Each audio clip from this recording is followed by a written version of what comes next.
വേടനെതിരെ Kesari പത്രാധിപൻ R മധുവിന്റെ ജാതി അധിക്ഷേപ പരാമർശത്തിനെതിരെ DYFI കൊല്ലം ജില്ലാ കമ്മിറ്റി പരാതി നൽകി. കൊല്ലം റൂറൽ പോലീസ് മേധാവിക്കാണ് പരാതി നൽകിയത്. ഡിവൈഎഫ്ഐ ജില്ലാ സെക്രട്ടറി ശ്യാം മോഹനാണ് പരാതി നൽകിയത്. വിവരങ്ങളുമായി രാജ്കുമാർ കൂടി ചേരുന്നുണ്ട്.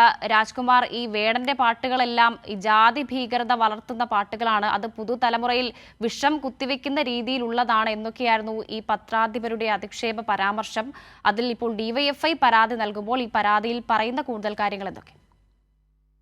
അതായത് ഡിവൈഎഫ്ഐയുടെ കൊല്ലം ജില്ലാ ഇതില് ഈ പരാതിയിൽ പറയുന്നത് കൊല്ലം കിഴക്കേക്കല്ലാണ്ട് പുഴയെടുത്ത് ശ്രീ പാർവതി ദേവി ക്ഷേത്രത്തിൽ വെച്ച് നടത്തിയ വിദ്വേഷ പ്രസംഗം സാമൂഹ്യ മാധ്യമങ്ങളിലും ദൃശ്യമാധ്യമങ്ങളിലും സംപ്രേഷണം ചെയ്തിട്ടുള്ളതാണ്.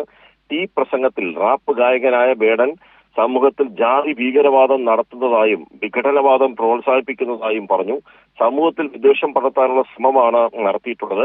വേടന്റെ പരിപാടിയിൽ ജാതിപരമായ വിവേചനത്തിന്റെ കുറിച്ച് പറയുന്നത് ഭീകരവാദമായി ചിത്രീകരിക്കുന്നത് പട്ടികജാതി പട്ടികവർഗ വിഭാഗങ്ങളെ അധിക്ഷേപിക്കുന്നതിന് ഉദ്ദേശിച്ചാണ്. അതിനെതിരെ നിയമ നടപടി സ്വീകരിക്കണം എന്നാണ് ഡിവൈഎഫ്ഐയുടെ കൊല്ലം ജില്ലാ സെക്രട്ടറി ശ്യാം മോഹൻ കൊല്ലം ജില്ലാ റൂറൽ SP NR മധുവിന് നൽകിയ റൂറൽ സൂപ്രണ്ടിന് നൽകിയ പരാതിയിൽ പറയുന്നത്. ഇന്നലെ തന്നെ ഡിവൈഎഫ്ഐ നേതാക്കൾ വ്യക്തമാക്കിയിരുന്നു പരാതി നൽകുമെന്ന്.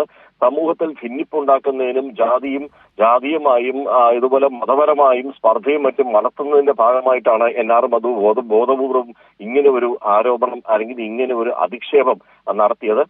ഇതിനെതിരെ ശക്തമായ പ്രതിഷേധം രേഖപ്പെടുത്തുമെന്ന് ഡിവൈഎഫ്ഐ അറിയിച്ചിട്ടുണ്ട്. ഈ പരാതിയിന്മേൽ പോലീസ് കേസെടുത്തില്ലെങ്കിൽ പ്രക്ഷോഭ സമരങ്ങളും മറ്റും നടത്താനാണ് ഡിവൈഎഫ്ഐയുടെ തീരുമാനം.